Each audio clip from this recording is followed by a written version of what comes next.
Huwag mahihiyang magtanong.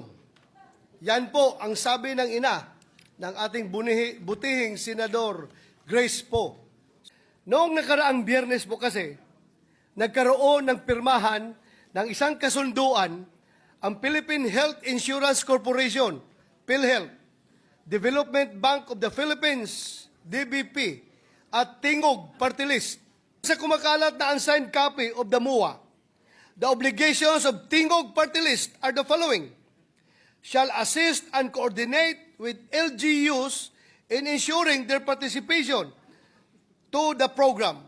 Number 2, shall provide complementary programs and trainings to ensure the fiscal viability of the operations of the hospital.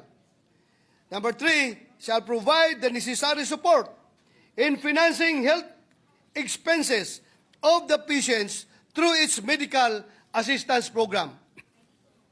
Ang tanong ko po ngayon, alin po ba sa ating mga ahensya ng gobyerno ang in charge sa healthcare infrastructure? Anong ahensya po ang nakakapagbigay ng technical assistance patungkol sa mga usaping pangkalusugan?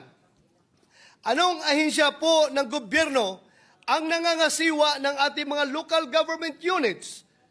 Ang PhilHealth ba? Ang DBP ba? O ang Tingog Party List?